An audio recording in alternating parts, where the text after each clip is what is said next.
Good morning friends. GST platform के YouTube channel में आप सभी का स्वागत है।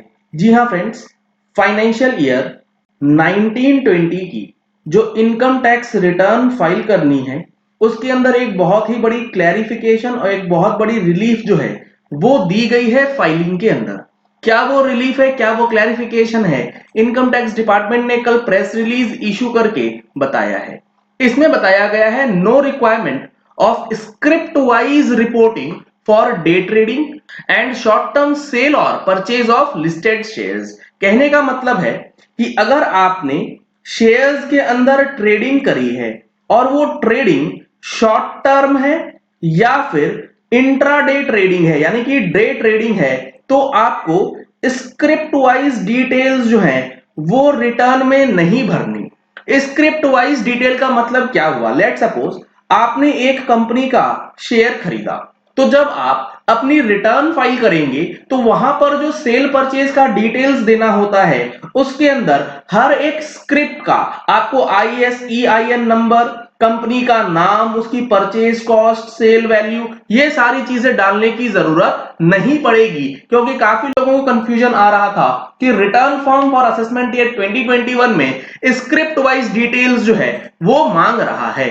अब इन्होंने ये बोला है there was a report in certain section of media that the stock traders or the day traders are required to furnish script wise details in return for assessment year 2021। यानी कि जो भी आपका गेन या लॉस हुआ है during the year financial year 1920 उसको calculate करने के लिए आपको स्क्रिप्ट वाइज डिटेल जो है वो डालना है। लेकिन the gain from share trading in case of stock traders और डे ट्रेडर्स, यानी कि जो शॉर्ट टर्म कैपिटल गेन है और जो इंट्राडे ट्रेडिंग करते हैं उनके लिए ये रिक्वायरमेंट नहीं होगी। आगे ये चीज क्लैरिफाई इन्होंने करी है। स्टॉक ट्रेडर्स और day traders is generally categorised as short term capital gain और business income.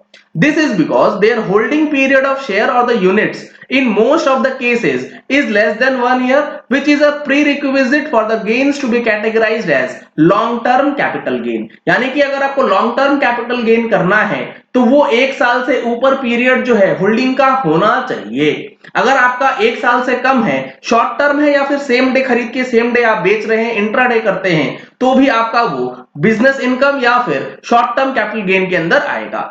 As there is no requirement in the return of income for script wise reporting in case of short term or business income arising from share transactions, these reports are distorted and misleading। ये reports बिल्कुल गलत है for the purpose of जो हमारा short term capital gain होता है उसके लिए।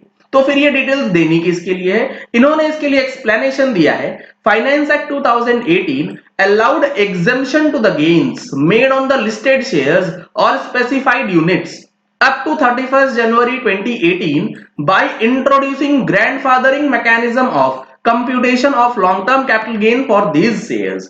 31 जनवरी 2018 तक जो भी यूनिट्स या शेयर्स आपने होल्ड किए हैं और वो अगर लॉन्ग टर्म कैपिटल गेन के कैटेगरी में आ गया है तो वो एग्जेम्पशन आपको दी गई थी फाइनेंस एक्ट 18 के अंदर। इसी लॉन्ग टर्म कैपिटल गेन की एग्जेम्पशन की एलिजिबिलिटी चेक करने के लिए ऐसे शेयर्स या यूनिट्स को अगर आप बेचते हैं सिर्फ और सिर्फ तभी आपको वो स्क्रिप्ट वाइज डिटेल जो है मांगी गई है असेसमेंट ईयर 2021 में।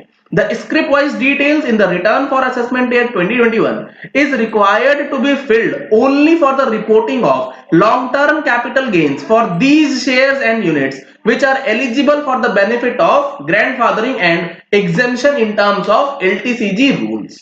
तो यहां पर बहुत बड़ा कंफ्यूजन जो क्रिएटेड था उसको इन्होंने दूर कर दिया।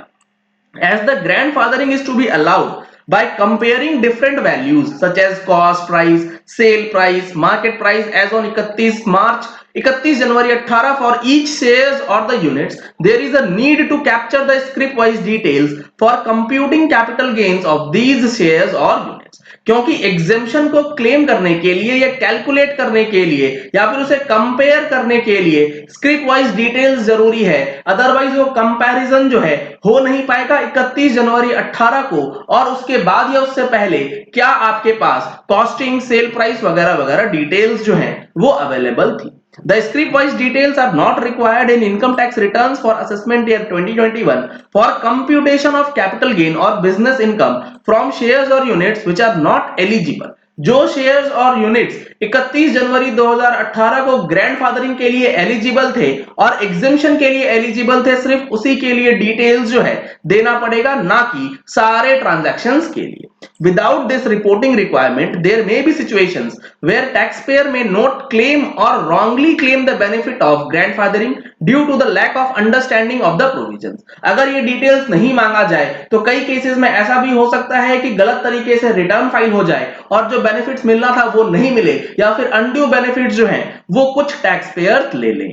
Also, if there will be no way for the income tax authorities to check the correctness of the claim and therefore many returns will required to be audited. अगर ये रिक्वायरमेंट इस पर्टिकुलर कैटेगरी में नहीं डाली जाएगी तो returns को audit के अंदर डालना पड़ेगा इनकम टैक्स अथॉरिटीज को चेक करने के लिए. If script wise long term gain is available, it can be cross verified by the department electronically with the stock exchange, brokerage companies, etc. अगर स्क्रिप्ट वाइज डिटेल्स अवेलेबल होंगी LTCG के case में जहां exemption claim करी गई है, वहां पे बिल्कुल आसान तरीके से चेकिंग जो है वो हो सकती है स्टॉक एक्सचेंजेस के द्वारा. Thus, the main intent behind requiring script-wise details is to facilitate the taxpayer in correctly computing the LTCG on these shares or units. सिर्फ और सिर्फ इन्हीं के लिए ये डिटेल्स मांगी गई है और किसी के लिए भी डिटेल्स डालने की जरूरत नहीं पड़ेगी. Requirement to provide script-wise information in the income tax return is not unique in India. और ये इंडिया के अंदर यूनिक नहीं है, ये यूएसए के अंदर इनकम टैक्स रिटर्न में भी ये फिगर्स जो है वो मांगी जाती है. इन्होंने बता रखा है, for example in USA a tax payer having capital gains from transfer of shares is required to fill script wise details in schedule D of form 1040. ये होता है यूएसए का इनकम टैक्स रिटर्न फॉर्म जिसका schedule D के अंदर income tax return में आपको script wise details जो है वो भरनी होती है. तो ये काफी अच्छा रिलैक्सेशन, काफी बड़ी क्लैरिफिकेशन जो है निकल के आई है इनकम टैक्स रिटर्न फाइलिंग के रिस्पेक्ट में. चलिए इस वीडियो को यही एंड करते हैं. आशा करते हैं कि आपको ये क्लैरिफिकेशन समझ आ गया होगा और जो फाइनेंशियल ईयर 1920 की आईटीआर है उसमें किस तरीके से डिटेल्स जाना है ये भी कंफ्यूजन दूर हो गया होगा.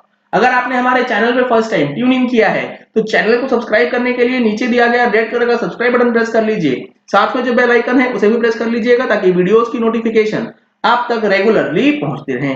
Thank you and have a nice day.